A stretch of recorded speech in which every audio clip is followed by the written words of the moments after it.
दोस्तों पीएचडी का एक नया नोटिफिकेशन स्टार्ट हो गया है जो कि आईआईटी पटना से है। दोस्तों इन्होंने काफ़ी सारे सब्जेक्ट के लिए आवेदन मांगे हैं और इन्होंने जुलाई सेशन के लिए आवेदन मांगे हैं। सबसे पहले दोस्तों इन्होंने डिपार्टमेंट बताए हैं और उनके रिसर्च एरिया बताए गए हैं।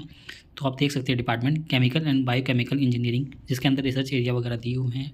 ऐसे ही उन्होंने केमिस्ट्री बताए हुए हैं जिनमें कि इनऑर्गेनिक, ऑर्गेनिक और फिजिकल केमिस्ट्री वगैरह बताई गई है।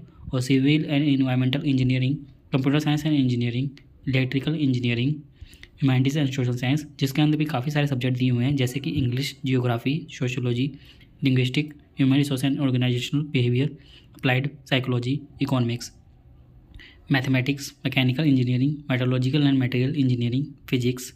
दोस्तों ये कुछ डिपार्टमेंट है और इसके अंदर कुछ सब्जेक्ट भी हैं तो जिसके अंदर आप आवेदन कर सकते हैं। और दोस्तों इन्होंने यहाँ पर कैटेगरी बताई गई है कि किस किस कैटेगरी के अंदर एडमिशन मांगा गया है। तो यहाँ पर रेगुलर और फुल टाइम कैटेगरी बताई गई है सबसे पहले, जिसके अंदर की इंस्टीट्यूट फेलो बताए गए हैं। और उसके अंदर इन्होंने क्राइटेरिया बताया है कि जिनके पास बीई, बीटेक या BS, MSc, MA, MBA, MCA या इसके इक्विवेलेंट कोई डिग्री है वैलिड गेट स्कोर के साथ में, और या नेट क्वालिफिकेशन हो। और दोस्तों इन्होंने बताया कि आपका स्कोर कितना भी हाई हो या कम हो उसके ऊपर बेस नहीं है, वो वहाँ पर शॉर्ट लिस्ट होंगे या नहीं होंगे तो वो बाद में इंटरव्यू के बेसिस पर भी रहेगा और इनके बेस पर भी रहेगा कि आपका कितना स्कोर वगैरह रहा है। और दोस्तों इन्होंने आगे यहाँ पर बोल्ड वर्ड के अंदर बताया है कि गेट स्कोर इनके लिए वैलिड नहीं है, मतलब उनको ज़रूरत नहीं है जिन्होंने बैचलर डिग्री इंजीनियरिंग से की है, जो सेंट्रल फंडेड टेक्निकल इंस्टीट्यूट वगैरह से की हो और 8.0 CGP के हिसाब से या MHRD वगैरह से, तो उनको गेट वगैरह का स्कोर नहीं चाहिए। तो जिन्होंने ME, MTech, MPhil equivalent degree है उनका गेट स्कोर 5 साल से पुराना नहीं होना चाहिए। ये आप जब भी फॉर्म सबमिट करोगे उससे पहले 5 साल कंप्लीट नहीं हो जाने चाहिए उनके, तो इस बात का ध्यान रखिएगा। और एज लिमिट वगैरह इन्होंने आगे बताई हुई है। आगे दोस्तों इन्होंने दूसरी कैटेगरी रिसर्च फेलो बताई है, जिसके अंदर इन्होंने बताया कि यदि आपको कोई बाहर से फेलोशिप वगैरह मिल रही है गवर्नमेंट एजेंसी वगैरह से, जो कि JRF वगैरह है, CISR, JRF, UGC, JRF, DBT या NBHM, DST इंस्पायर वगैरह से, तो वो आवेदन कर सकते हैं। और दोस्तों इन्होंने आगे थर्ड बताया है कि प्रोजेक्ट स्टाफ जो इस इंस्टीट्यूट वगैरह के अंदर IIT पटना के अंदर ही है, R&D यूनिट वगैरह के अंदर, तो वो भी अप्लाई कर सकते हैं।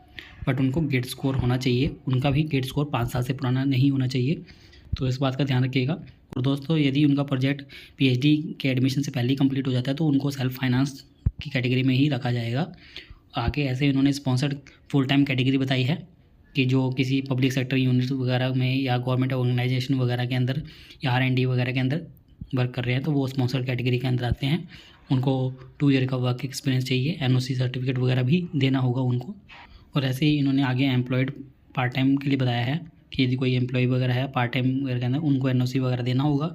यदि कोई 10 साल का एक्सपीरियंस है तो उनको 5% का डिग्री के अंदर रिलैक्सेशन वगैरह मिल जाएगा। और दोस्तों आगे इन्होंने जनरल टर्म्स कंडीशन वगैरह बताई है, एज लिमिट बताई है दोस्तों इन्होंने कि जिनके पास BTech, BS, BE, MSc, MA, MCA, MBA वगैरह है तो उनकी एज लिमिट 28 साल बताई गई है।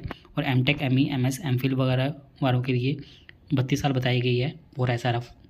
तो दोस्तों आगे इन्होंने 5 साल का रिलैक्सेशन वगैरह बताया है जो कि SC, ST, OBC, women category वालों को दिया जाएगा और PWD कैटेगरी वालों को भी।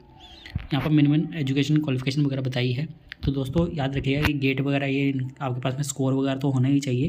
बाकी उन्होंने यहाँ पर मिनिमम एलिजिबिलिटी वगैरह भी बताई है जो कि आपके पास होनी चाहिए। यहाँ पर इन्होंने PhD इंजीनियरिंग के लिए बताई है कि यदि आपके पास में MTech, ME डिग्री है इंजीनियरिंग के अंदर या टेक्नोलॉजी के अंदर तो आपका 6.5 CGPA या 60% मार्क्स होना चाहिए।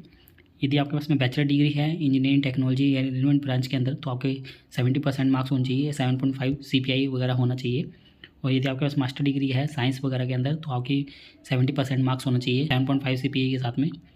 दोस्तों ये इसकी एलिजिबिलिटी वगैरह बताई गई है। ऐसे ही इन्होंने साइंस के लिए बताई है, तो ये आप देख सकते हैं। इन्होंने ऐसे ही अलग अलग सब्जेक्ट के लिए बताई है, तो ये आप ध्यान से देखिएगा, अच्छे से देख लीजिएगा। और दोस्तों इन्होंने डायरेक्ट एडमिशन भी बताए हैं कि किस कैटेगरी वालों को एंट्रेंस एग्ज़ाम नहीं देना होगा, डायरेक्ट इंटरव्यू के अंदर अपीयर हो सकते हैं। तो उनके अंदर कैटेगरी है कि जो फुल टाइम के लिए आवेदन कर रहे हैं इंस्टीट्यूट वगैरह के अंदर तो उनको रिटन टेस्ट वगैरह देने की ज़रूरत नहीं है। बट उनके अंदर जिन्होंने BTech, BS वगैरह किसी CFTI वगैरह से की हुई है, सेंट्रल फंडेड गवर्नमेंट किसी इंस्टीट्यूट वगैरह से, जो ऊपर CFTI वगैरह बताया हुआ है उन्होंने वहाँ से किया है 8.0 CGP के हिसाब से, तो वो एग्जामिनेट रहेंगे एंट्रेंस एग्ज़ाम से। और ये मास्टर डिग्री किसी ने IIT, IISc वगैरह से की है लास्ट 5 ईयर्स के अंदर तो उनका 8.5 CGPA वगैरह होना चाहिए या CPI वगैरह। तो वो भी आवेदन कर सकते हैं डायरेक्ट, पर उनको इस ईमेल पर भी कॉन्टैक्ट करना होगा। उनको अपने रेलिवेंट सपोर्टिंग डॉक्यूमेंट वगैरह इसके रिलैक्सेशन के लिए यहाँ पर सेंड करने होंगे। और दोस्तों इन्हें department of humanities and social science से किया है, इन्हीं के अंदर तो वो एग्जेम्प्टेड नहीं माने जाएंगे, वो डायरेक्ट एडमिशन कैटेगरी में नहीं आएंगे। तो ये 2 डिपार्टमेंट देख लीजिएगा, इनसे रिलेटेड ना हो आप। दोस्तों आगे इन्होंने नोट वगैरह बताया है कि CPA वगैरह को परसेंटाइल में कन्वर्ट किया जाएगा, परसेंटेज वगैरह के अंदर रिलैक्सेशन 5% का दिया जाएगा SC ST कैटेगरी वालों के लिए। और आगे रिजर्वेशन वगैरह बताया है। और दोस्तों यहाँ पर आपको फाइनेंशियल सपोर्ट वगैरह मिलेगा। इन्होंने 37,000 रुपये बताए हैं कि पहले 2 साल के लिए आपको 37,000 मिलेंगे, बाकी आगे जो भी आपके ईयर रहेंगे लगभग 3 साल के लिए 42,000 रुपये रहेंगे। तो ये यहाँ पर इन्होंने इन्फॉर्मेशन दी है। आगे विड्रॉल पॉलिसी भी है, यदि आप कोई विड्रॉल वापस लेना चाहते हैं अपने एडमिशन को। आगे दोस्तों इन्होंने यहाँ पर एप्लीकेशन फ़ीस वगैरह बताई है। General EWS OBC non criminal के लिए 1,000 रुपये फ़ीस है। SC ST PWD women transgender के लिए 500 रुपये फ़ीस रहेगी।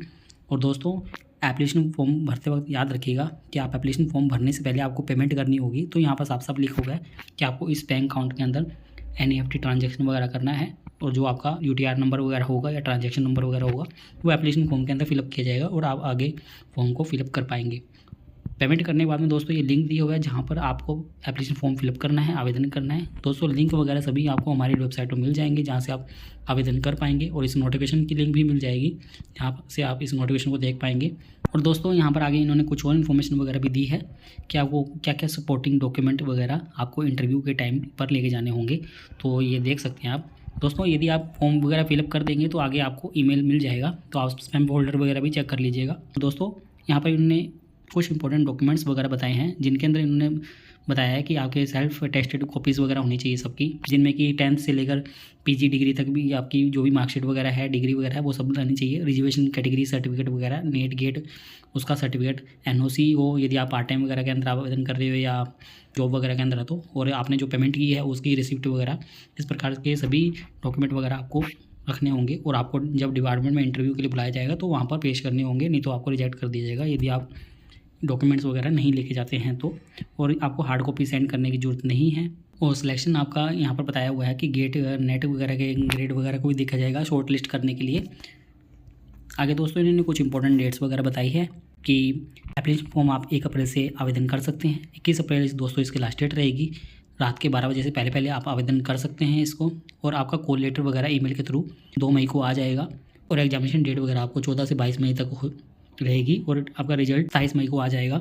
और आपका इंश्योरेंस लेटर जो आपका ऑफ़र लेटर होता है एडमिशन के लिए, वो आपका 31 मई को आ जाएगा।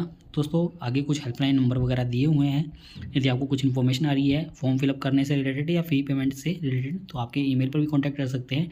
यहाँ पर मोबाइल नंबर वगैरह दिया हुआ है, तो इस पर भी कॉन्टैक्ट कर सकते हैं। दोस्तों ये थी इसके बारे में इन्फॉर्मेशन। दोस्तों उम्मीद करते हैं आपको हमारे द्वारा दी गई जानकारी अच्छी लगी होगी। यदि आपको हमारे द्वारा दी गई जानकारी अच्छी लगी हो तो आप हमारे चैनल को सब्सक्राइब कर सकते हैं, और आप हमसे टेलीग्राम पर भी जुड़ सकते हैं ऐसे ही PhD से रिलेटेड नए अपडेट के लिए।